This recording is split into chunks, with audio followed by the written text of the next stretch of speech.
बच्चों, आज है हमारा ईथर का लास्ट लेक्चर, जिसके अंदर हम पढ़ने वाले हैं chemical properties of ether. Chemical properties के अंदर हम टोटल 5 रिएक्शंस को पढ़ेंगे। उनमें से सबसे पहली हमारी रिएक्शन रहेगी exposure to air and light, कि जब हम ईथर को हवा और लाइट की प्रेजेंस में रखते हैं तो क्या होता है। तो ये कहता है कि जब आप ईथर को हवा और लाइट की प्रेजेंस में छोड़ देते हैं तो वो ईथर पेरोक्साइड बना लेता है, जो कि एक एक्सप्लोसिव कंपाउंड होता है, और ये लैब रिएक्शंस के अंदर एक्सप्लोजन या फिर कोई एक्सीडेंट कर सकता है। तो इसी से रिलेटेड हमने यहाँ पे कुछ लाइन लिखी हैं।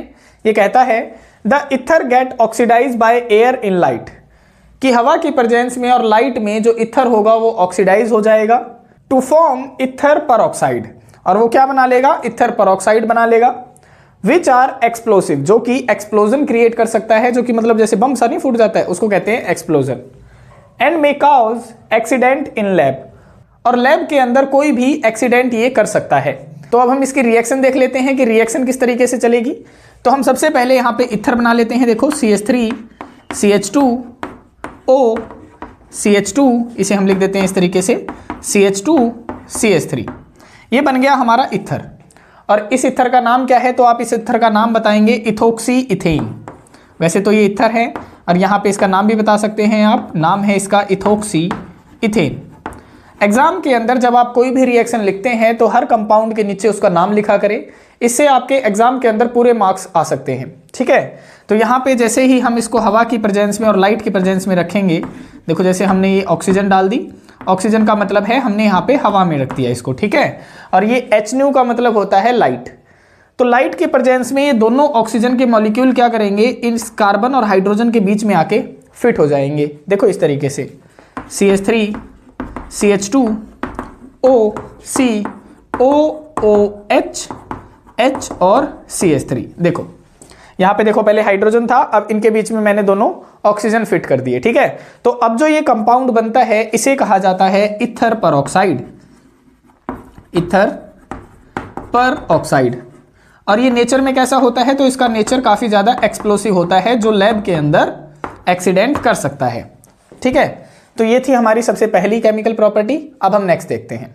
सेकेंड केमिकल प्रॉपर्टी है हमारी हाइड्रोलिसिस, यानी हम ईथर के अंदर अब क्या डालेंगे, वाटर मॉलिक्यूल डालेंगे, और वो किसकी प्रेजेंस में डाला जाएगा, तो वो एसिड की प्रेजेंस में डालेंगे हम। तो इसी से रिलेटेड एक लाइन लिखी है हमने कि boiling with water in presence of acid, कि ईथर को हम वाटर के साथ में बॉइल करेंगे और किसकी प्रेजेंस में, एसिड की प्रेजेंस में। तो अब हम यहाँ पे रिएक्शन देख लेते हैं। देखो सबसे पहले हम यहाँ पे ईथर बना लेते हैं। जैसे मैं सिंपल ईथर ले लेता हूँ CH3, इस तरीके से CH3O CH3, इसका नाम है हमारा मिथोक्सी मिथेन। ठीक है, और वैसे ये क्या है इसका, वैसे हम इसे ईथर कहेंगे, और अगर आपने इसका नाम लिखना है तो इसका नाम है मिथोक्सी मिथेन, मिथोक्सी मिथेन। और अगर आपको नोमेनक्लेचर नहीं आते हैं कि ईथर का नाम कैसे बनाते हैं, तो आप हमारा फर्स्ट लेक्चर इसका देख सकते हैं, जिसमें हमने इंट्रोडक्शन सिखा रखा है ईथर का, कि उसका नामकरण कैसे किया जाता है। ठीक है, तो ये हमारा ईथर हो जाता है। अब जैसे ही हम इसमें वाटर मॉलिक्यूल डालेंगे in the presence of acid, तो होगा क्या, ये जो वाटर मॉलिक्यूल है यहाँ से 2 आयन निकलेंगे, एक तो H पॉजिटिव निकलेगा, दूसरा OH नेगेटिव निकलेगा। अब यहाँ पे कार्बन और ऑक्सीजन में ज्यादा इलेक्ट्रोनेगेटिव होता है ऑक्सीजन, तो इसके ऊपर होगा पार्शियल नेगेटिव चार्ज और इसके ऊपर होगा पार्शियल पॉजिटिव चार्ज। अब होता क्या है, पॉजिटिव वाला जाता है नेगेटिव के पास में और नेगेटिव वाला जाता है पॉजिटिव के पास में। तो यहाँ पे बॉन्ड की ब्रेकेज कौन सी हो, ये वाला बॉन्ड तोड़े या ये वाला बॉन्ड तोड़े। अभी तो आप कोई सा भी तोड़ सकते हैं, क्योंकि ये क्या है, सिमेट्रिकल ईथर है, और सिमेट्रिकल ईथर में ऑक्सीजन के आजू बाजू सेम अल्काइल ग्रुप होता है, तो ये है सिमेट्रिकल ईथर। हम यहाँ पे कोई सा भी बॉन्ड तोड़ सकते हैं। तो मान लेते हैं हमने यहाँ पे ये वाला बॉन्ड तोड़ दिया। अब जैसे ही ये वाला बॉन्ड टूटा, नेगेटिव के पास आ जाता है H पॉजिटिव आयन और पॉजिटिव के पास आ जाता है OH नेगेटिव आयन, और हमें क्या मिल जाता है, देखो CH3OH और CH3OH, यानी हमें 2 मॉलिक्यूल मिल जाते हैं अल्कोहल के। 2 मॉलिक्यूल हमें किसके मिल गए, CH3OH, अल्कोहल के मिल गए। सिमिलरली हम यहाँ पे और भी दे सकते हैं। देखो जैसे दूसरा मॉलिक्यूल हम ले लेते हैं CH3 CH2O CH3। देखो ये हमने दूसरा ईथर मॉलिक्यूल बना लिया है। अब इसका नाम क्या है, तो आप इसका नाम बताएंगे मिथोक्सी इथेन। ठीक है, इसका नाम है मिथोक्सी इथेन, मिथोक्सी इथेन, ये इसका नाम हो जाएगा। ठीक है, अब यहाँ पे ऑक्सीजन के ऊपर कौन सा चार्ज होगा, तो इसके ऊपर होगा पार्शियल नेगेटिव और इनके ऊपर होगा पार्शियल पॉजिटिव चार्ज। अब जैसे ही हम यहाँ पे वाटर मॉलिक्यूल डालेंगे in the presence of acidic medium, तो ये जो H2O है ये हमें क्या देगा, ये हमें फिर से 2 आयन देगा, एक तो H पॉजिटिव आयन दे देगा, दूसरा OH नेगेटिव आयन दे देगा। अब H पॉजिटिव जाएगा नेगेटिव के पास में और OH नेगेटिव जाएगा पॉजिटिव के पास में। लेकिन समस्या यहाँ पे ये है कि यहाँ पे बॉन्ड कौन सा टूटे, ये वाला टूटे या ये वाला टूटे। तो यहाँ पे आपने ध्यान रखना है कि जब हम COC यानी COC ये वाले बॉन्ड जब तोड़ते हैं तो जो इथर्नल ऑक्सीजन होता है वो हमेशा बड़े वाले ग्रुप के साथ में रहता है। जैसे अब हम जनरल लाइफ से अगर हम रिलेट एग्जांपल लें तो आप ऐसा देख सकते हैं कि जब भी हमारी लड़ाई होती है तो हमें किसके पक्ष में रहना चाहिए, जिसका पक्ष भारी होता है हमें उसके पक्ष में रहना चाहिए। अगर हम छोटे वाले पक्ष में चले जाते हैं तो वहां पे लगेंगे बहुत, पिटाई बहुत ज्यादा होगी, है ना। तो इसीलिए आप यहाँ पे भी याद रखेंगे कि इथर्नल ऑक्सीजन जब बॉन्ड टूटते हैं ना तो इथर्नल ऑक्सीजन हमेशा बड़े वाले ग्रुप के साथ में रहता है एक्सेप्ट टर्सरी ईथर। तो इससे रिलेटेड लाइन हम यहाँ पे लिख देते हैं कि आप याद रखेंगे कि ethereal oxygen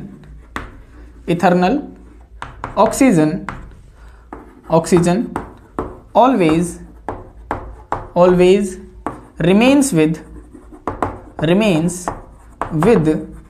bigger alkyl group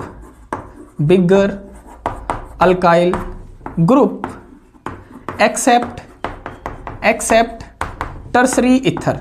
tertiary ether को छोड़ के बाकी सभी ईथर में जो इथर्नल ऑक्सीजन है वो बॉन्ड टूटते समय कहाँ रहेगी, तो वो रहती है बड़े वाले ग्रुप के साथ में। ठीक है, तो आप ये ध्यान रखेंगे। यहां पे एक लाइन और ऐड कर लेंगे, ड्यूरिंग COC क्लीवेज कि कब रहेगा जो इथर्नल ऑक्सीजन है वो बड़े वाले ग्रुप के साथ में कब रहेगा, जब COC की बॉन्ड की क्लीवेज होगी, यानी जब बॉन्ड टूटेगा ये वाला। ठीक है, तो यहां पे O वाला ग्रुप किसके साथ में रहेगा, बड़े वाले के साथ में रहेगा, तो बॉन्ड यहां से टूटेगा।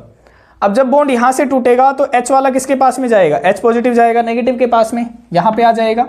और OH नेगेटिव किसके पास में जाएगा, तो ये जाएगा पॉजिटिव के पास में। इस तरीके से तो हमें एक मॉलिक्यूल तो मिलेगा CH3CH2OH का और दूसरा मिलेगा CH3OH का।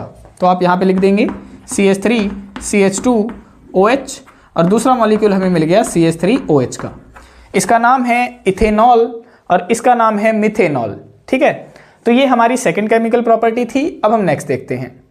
थर्ड केमिकल प्रॉपर्टी है हमारी रिएक्शन विद हैलोजन एसिड। और हैलोजन एसिड हमारे कौन कौन से होते हैं, तो आप बताएंगे HCl, HBr और HI। ये 3 हमारे हैलोजन एसिड्स होते हैं। ठीक है, तो हम यहाँ पे इथर के अंदर इनकी रिएक्शन करवाएंगे। तो सबसे पहले हम यहाँ पे इथर बना लेते हैं, सिंपल सा।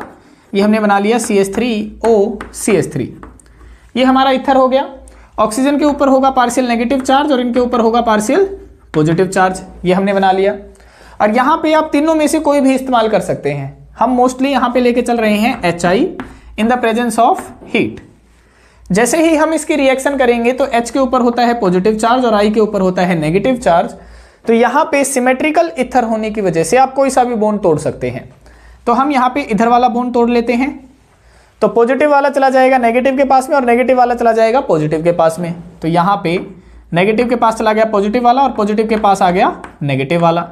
तो ये बन जाएगा CH3OH और ये बन जाएगा CH3I। ये बन जाएगा CH3OH और ये बन गया CH3I। इसका नाम है मिथेनॉल और इसका नाम है आयोडोमीथेन। ठीक है, ये हमारे प्रोडक्ट बन जाते हैं। अब हम दूसरा एग्जांपल ले लेते हैं, जैसे ये वाला CH3CH2OCH3 और इसकी रिएक्शन हम सेम HI के साथ में करवा रहे हैं in the presence of heat. तो अब हमें पता है कि ऑक्सीजन के ऊपर चार्ज होता है नेगेटिव, इसके ऊपर चार्ज होता है पॉजिटिव और इसके ऊपर चार्ज होता है पॉजिटिव।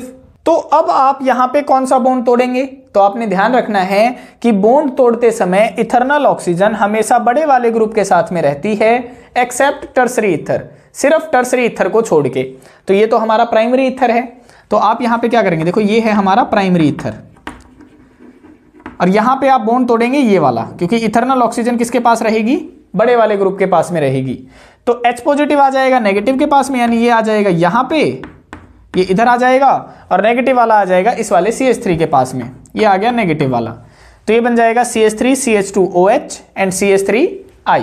ये बन जाएगा CH3CH2OH प्लस में CH3I। इसका नाम है इथेनॉल और इसका नाम है आयोडोमिथेन। ठीक है, ये आपने ध्यान रखना है। अब हम एक आधा एग्जांपल और ले लेते हैं। जैसे ये हमने ले लिया O C CH3 CH3 CH3 और यहां पे हमने जैसे CH3 बना लिया। ठीक है, अब ये हमारा कौन सा ईथर है? तो देखो, इथरनल ऑक्सीजन जिस कार्बन से अटैच होता है, अगर वो फर्दर 3 कार्बन से अटैच हो तो वो हमारा टर्सरी ईथर हो जाता है। तो ये है हमारा टर्सरी ईथर। ठीक है, अब हमें पता है O के ऊपर होता है नेगेटिव चार्ज, इसके ऊपर होता है पॉजिटिव चार्ज और इसके ऊपर भी होता है पॉजिटिव चार्ज। और यहाँ पे हम जैसे ही HI डालेंगे, इसके ऊपर पॉजिटिव चार्ज, इसके ऊपर नेगेटिव चार्ज, और किसकी प्रेजेंस में चलेगी ये रिएक्शन? तो in the presence of small amount of heat. अब क्या होगा देखो, अब यहाँ पे कौन सा बॉन्ड टूटेगा? तो आपने अभी अभी बताया कि इथरनल ऑक्सीजन हमेशा बड़े वाले ग्रुप के साथ में रहती है, एक्सेप्ट किसको छोड़ के? टर्सरी ईथर को छोड़ के। तो ये है हमारा टर्सरी ईथर। तो इस केस में ये किसके साथ में रहेगी? इस केस में ये छोटे वाले के पास में चली जाएगी। तो बॉन्ड आपने जो तोड़ना है वो आप ये वाला बॉन्ड तोड़ेंगे, यहां से ये वाला बॉन्ड तोड़ेंगे। अब जब ये वाला आपने बॉन्ड तोड़ा है तो पॉजिटिव के पास में कौन सा जाएगा? नेगेटिव वाला, यानी I जाएगा इस तरफ, और O नेगेटिव के पास में कौन सा जाएगा? H positive. तो H पॉजिटिव चला जाएगा इस तरफ। तो ये बन जाएगा CH3OH और ये इसके साथ में I अटैच हो जाएगा। देखो इस तरीके से CH3 CH3 CH3, ये I अटैच हो गया, प्लस में यहाँ पे अटैच हो गया H, यानी CH3OH। इस तरीके से अटैच हो जाता है। ठीक है, अब एक क्वेश्चन आपके लिए है, आपने प्रोडक्ट लिखने हैं अपनी कॉपी के अंदर। देखो इसको सॉल्व करना है आपको। मैं यहाँ पे ईथर दे देता हूँ, ये मैंने ईथर बना दिया OCH3, और इसके अंदर अगर हम HI डालते हैं in the presence of heat तो प्रोडक्ट क्या बनेंगे? अब आपने प्रोडक्ट किसके हिसाब से बताने हैं? आपने ये देखना है कि ये प्राइमरी ईथर है, सेकेंडरी ईथर है या फिर टर्सरी ईथर है। ये क्वेश्चन आपके लिए है। ये है हमारी थर्ड प्रॉपर्टी। अब हम नेक्स्ट देखते हैं। फोर्थ प्रॉपर्टी है हमारी कि ईथर जो होते हैं वो लेविस बेस की तरह बिहेव करते हैं। अब ये लेविस बेस क्या होता है? तो लेविस बेस एक ऐसी स्पीसीज होती हैं जो अपने लोन पेयर ऑफ इलेक्ट्रॉन किसी दूसरी स्पीसीज को डोनेट कर देती हैं, और वो जिन्हें डोनेट करती हैं अपने लोन पेयर ऑफ इलेक्ट्रॉन, उनके पास में इलेक्ट्रॉन की कमी होती है, इसीलिए उन्हें बोला जाता है इलेक्ट्रॉन डेफिशिएंट स्पीसीज। जैसे देखो, मैं यहाँ पे मान के चल रहा हूँ मेरे पास में ये कोई ईथर है, ये मैंने ईथर बना लिया। ऑक्सीजन के पास में क्या होते हैं? लोन पेयर ऑफ इलेक्ट्रॉन होते हैं। और R हमारा कोई भी अल्काइल ग्रुप है जिसके स्थान पे आप CH3 C2H5 C3H7 पुट कर सकते हैं। तो जैसे ही हम यहाँ पे इलेक्ट्रॉन डेफिशिएंट स्पीसी लेके आते हैं, ये क्या है? ये है इलेक्ट्रॉन डेफिशिएंट स्पीसी, इलेक्ट्रॉन डेफिशिएंट स्पीसी। ठीक है, डेफिशिएंट का मतलब होता है कमी होना। किसकी कमी है? यहाँ पे इलेक्ट्रॉन की कमी है। तो ये क्या करते हैं? ये जो ईथर है ये अपने लोन पेयर ऑफ इलेक्ट्रॉन इसे डोनेट कर देगा, क्योंकि इसके पास में इलेक्ट्रॉन की कमी है, इसीलिए किसकी तरह बिहेव करेगा? लेविस बेस की तरह बिहेव करेगा। देखो इस तरीके से ROR, ये देखो इसने इसको क्या कर दिया? डोनेट कर दिया अपने लोन पेयर ऑफ इलेक्ट्रॉन, इसीलिए क्या कर रहा है? यहाँ पे लेविस बेस की तरह बिहेव कर रहा है। एक क्वेश्चन यहाँ पे ये भी है कि ये जो BF3 है ये इलेक्ट्रॉन डेफिशिएंट है, ये हमें कैसे पता चला कि इलेक्ट्रॉन डेफिशिएंट है? तो देखो आपको कैसे पता करना है। अब ये जो B है यहाँ पे बोरोन, बोरोन कितने नंबर पे आता है? 5 नंबर पे आता है। और इसके वैलेंस सेल में कितने इलेक्ट्रॉन होंगे? तो पहली सेल के अंदर 2 इलेक्ट्रॉन होंगे, अगली सेल के अंदर 3 इलेक्ट्रॉन होंगे। तो ये है इसके पास में 3 इलेक्ट्रॉन, 1 2 और 1 3। इसने क्या किया? इसने फ्लोरीन के साथ में बॉन्डिंग कर ली। ये इसने फ्लोरीन के साथ में कर ली बॉन्डिंग, ये इस तरीके से इसने बॉन्डिंग कर ली। ठीक है, अब बॉन्डिंग जब करी है, पहले इसके पास में 3 इलेक्ट्रॉन थे, 3 इलेक्ट्रॉन इसने शेयर कर लिए किसी दूसरे के साथ में। तो अब टोटल इलेक्ट्रॉन कितने हो गए? बोरोन के पास में 6 इलेक्ट्रॉन हो गए। लेकिन हमें पता है अगर किसी सेल के अंदर 8 इलेक्ट्रॉन होते हैं तो वो क्या होती है? उसकी ऑक्टेट कंप्लीट होती है और वो स्टेबल माना जाता है। लेकिन इसके पास में तो कितने इलेक्ट्रॉन हुए? 6 ही इलेक्ट्रॉन हुए। अभी भी इसके पास में 2 इलेक्ट्रॉन की कमी है, इसीलिए इसको इलेक्ट्रॉन डेफिशिएंट स्पीसी बोला गया है। इलेक्ट्रॉन की कमी है और यहाँ पे ईथर अपने लोन पेयर इलेक्ट्रॉन इसको डोनेट करके लेविस बेस की तरह बिहेव कर रहा है। तो ये हमारी रिएक्शन हो गई इसकी फोर्थ केमिकल प्रॉपर्टी की। अब हम लास्ट देखते हैं। देखो लास्ट टाइप की आपकी केमिकल प्रॉपर्टीज है ईथर की, जिसमें हम पढ़ेंगे इलेक्ट्रोफिलिक सब्स्टिट्यूशन रिएक्शन। और इलेक्ट्रोफिलिक सब्स्टिट्यूशन रिएक्शन केवल एरोमेटिक ईथर ही शोज करते हैं। तो सबसे पहले हम यहाँ पे एरोमेटिक ईथर बना लेते हैं। देखो ये हमने बेंजीन के ऊपर क्या अटैच कर दिया? ये अटैच कर दिया OCH3 ग्रुप, और इसका नाम बन जाएगा मिथोक्सी बेंजीन, या फिर आप इसे कह सकते हैं एनिसोल। यहाँ पे हम लिख सकते हैं इसको एनिसोल। ये हमने लिख दिया।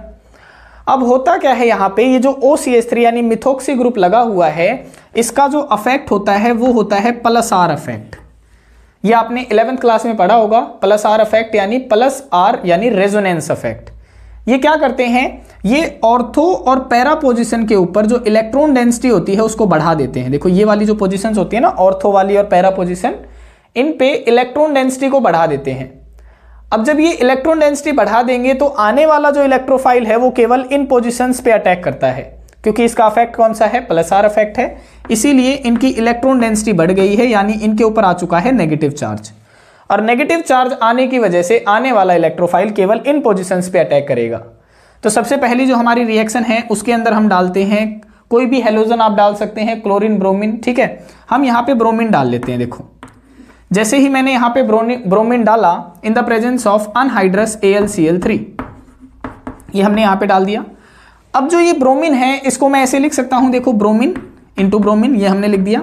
अब यहाँ पे जो ये ब्रोमीन है ये क्या करता है, ये दोनों इलेक्ट्रॉन को अपनी तरफ खींच लेता है। जैसे ही ये दोनों इलेक्ट्रॉन को अपनी तरफ खींचेगा, इसके ऊपर आ जाएगा नेगेटिव चार्ज और इसके ऊपर आ जाएगा पॉजिटिव चार्ज। हमारा इलेक्ट्रोफाइल जनरेट हो गया। अब ये क्या करता है, एक बार ऑर्थो पे अटैच हो जाएगा, एक बार पैरा पोजीशन पे अटैच हो जाएगा। देखो इस तरीके से ये यहाँ पे हमने OCH3 ग्रुप लगा दिया और यहाँ पे एक बार ऑर्थो पोजीशन पे अटैच कर दिया इसको, और एक बार आप अटैच कर देंगे इसको पैरा पोजीशन पे OCH3, और यहाँ पे हमने कर दिया अटैच। अब ये जो रिएक्शन है हमारी, इस रिएक्शन को कहते हैं हेलोजिनेशन रिएक्शन। तो ये हमारी सबसे पहली रिएक्शन है, इसका नाम है हेलोजिनेशन रिएक्शन। ये हो गई हमारी सबसे पहली रिएक्शन। सेकंड टाइप की रिएक्शन के अंदर ये क्या करता है कि इसके अंदर क्या डाल देगा, नाइट्रेटिंग मिक्सचर डाल देगा। Nitrating mixture, nitrating mixture. और नाइट्रेटिंग मिक्सचर किसे कहा जाता है, तो मिक्सचर कहा जाता है कंसंट्रेटेड HNO3 और कंसंट्रेटेड H2SO4 को। जैसे ही वो इसके अंदर ये नाइट्रेटिंग मिक्सचर डालता है, यहां से जो इलेक्ट्रोफाइल निकलता है वो NO2 पॉजिटिव निकलता है, ये वाला इलेक्ट्रोफाइल जनरेट करता है। अब ये इलेक्ट्रोफाइल क्या करेगा, एक बार ऑर्थो पे अटैच हो जाएगा, एक बार पैरा पे अटैच हो जाएगा। देखो इस तरीके से यहाँ पे हमने ये बना लिया है, ये हमने OCH3 अटैच कर दिया, एक बार NO2 ग्रुप ऑर्थो पोजीशन पे लगा दिया और एक बार आप लगा देंगे पैरा पोजीशन पे। देखो इस तरीके से OCH3 और NO2 ग्रुप। ये है हमारी सेकेंड टाइप की रिएक्शन, जिसे कहा जाता है nitration reaction. Nitration reaction. Third type की रिएक्शन के अंदर वो क्या करता है, यहां पे इस एनिसोल के अंदर वो डालेगा अल्काइल हैलाइड यानी CH3Cl वो डाल देता है इसके अंदर। किसकी प्रेजेंस में, तो आप बताएंगे अनहाइड्रस AlCl3 की प्रेजेंस में। जैसे ही वो यहां पे रिएजेंट डालता है, ये क्लोरीन क्या करता है, क्लोरीन ये दोनों इलेक्ट्रॉन को अपनी तरफ खींच लेगा, और जैसे ही अपनी तरफ खींचेगा इस पे आ जाएगा नेगेटिव चार्ज और इस पे आ जाएगा पॉजिटिव चार्ज। हमारा इलेक्ट्रोफाइल जनरेट कर गया। अब ये इलेक्ट्रोफाइल क्या करेगा, एक बार ऑर्थो पे अटैच कर जाएगा, एक बार पैरा पोजीशन पे अटैच कर जाएगा। देखो इस तरीके से ये यहाँ पे हमने करवा दिया OCH3, एक बार मिथाइल ग्रुप यहाँ पे ऑर्थो पे अटैच करवा दिया और एक बार अटैच करवा देंगे आप पैरा पोजीशन पे OCH3 यहाँ पे। और ये वाली जो रिएक्शन है आपकी, इस रिएक्शन को कहा जाता है फ्राइडल क्राफ्ट अल्काइलेशन रिएक्शन। इसका नाम है फ्राइडल क्राफ्ट अल्काइलेशन रिएक्शन। ये हमारी थर्ड टाइप की रिएक्शन हो जाती है इसके अंदर। और फिर लास्ट आ जाती है आपकी, अगर हम इसके अंदर क्या डाल देते, हम इसके अंदर डाल देते एसिड हैलाइड, और एसिड हैलाइड का स्ट्रक्चर होता है CH3C+O Cl, इसे बोलते हैं एसिड हैलाइड। और ये किसकी प्रेजेंस में डालेंगे आप, तो ये डालेंगे अनहाइड्रस AlCl3 की प्रेजेंस में। और जैसे ही ये रिएजेंट इसके अंदर डाले जाते हैं, ये क्लोरीन क्या करेगा, ये क्लोरीन इन दोनों इलेक्ट्रॉन को अपनी तरफ खींच लेगा, और जैसे ही अपनी तरफ खींचेगा इसके ऊपर आ जाएगा नेगेटिव चार्ज और इसके ऊपर आ जाएगा पॉजिटिव चार्ज। अब ये जो पॉजिटिव चार्ज वाला इलेक्ट्रोफाइल जनरेट हुआ है, ये क्या करेगा, एक बार ऑर्थो पे अटैच हो जाएगा और एक बार पैरा पे अटैच हो जाएगा। देखो यहाँ पे इस तरीके से हम करवा देते हैं। ये यहाँ पे हमने बेंजीन बना ली, यहाँ पे OCH3, एक बार ऑर्थो पे अटैच करवा दो इसको C+O ये हमने करवा दिया, और एक बार आप इनको पैरा पोजीशन पे अटैच करवा दो इस तरीके से। देखो OCH3 यहाँ पे C+O ये हमने पैरा पोजीशन पे अटैच करवा दिया। और इस रिएक्शन का नाम है, आप इसका नाम बताएंगे, Friedl craft acylation reaction. Friedl craft acylation reaction, ये आपकी फोर्थ रिएक्शन हो जाती है। अब जो हमारी लास्ट रिएक्शन है सल्फोनेशन। देखो सल्फोनेशन में आप क्या लिखेंगे, यहां पे मैं लिख देता हूं सल्फोनेशन रिएक्शन। सल्फोनेशन रिएक्शन, इसके अंदर क्या होता है, ये जो इथर मॉलिक्यूल है यानी जो एनिसोल है, ये क्या करता है, जो H2SO4 है उसके साथ में सॉल्ट बना लेता है और हमें बहुत ही पुअर यील्ड देता है, इसीलिए ये रिएक्शन चलती ही नहीं है। तो इसमें आपने लाइन लिखनी है कि ether form salt with H2SO4 hence it give very poor yield। तो ये कहता है कि जो सल्फोनेशन रिएक्शन है वो इस रिएक्शन के अंदर चलती ही नहीं है, क्योंकि जो इथर मॉलिक्यूल है वो H2SO4 के साथ में सॉल्ट बना लेता है और हमें बहुत ही कम यील्ड प्रदान करता है। ठीक है, यील्ड का मतलब होता है जो प्रोडक्ट की अमाउंट होती है उसे वो कहता है। ठीक है, तो ये है हमारी केमिकल प्रॉपर्टीज ऑफ इथर। यहाँ पे आपका जो अल्कोहल, फिनॉल और इथर का जो पूरा चैप्टर था वो खत्म हो जाता है। हमने सारे ही कंसेप्ट अपने डिस्कस कर लिए हैं। आशा है आपको सारे ही लेक्चर समझ में आ रहे होंगे और पसंद भी आ रही होंगी हमारी वीडियोस। और अगर आपको पसंद आ रही हैं तो ज़्यादा से ज़्यादा बच्चों के साथ में हमारा चैनल शेयर करिए, ताकि वो भी केमिस्ट्री को अच्छे से और ईजी वे में समझ सके और अपने नोट्स प्रिपेयर कर सके। तो आज के लिए इतना ही, मिलते हैं किसी और वीडियो में किसी और नए चैप्टर के साथ में। तब तक के लिए बाय बाय, टेक केयर।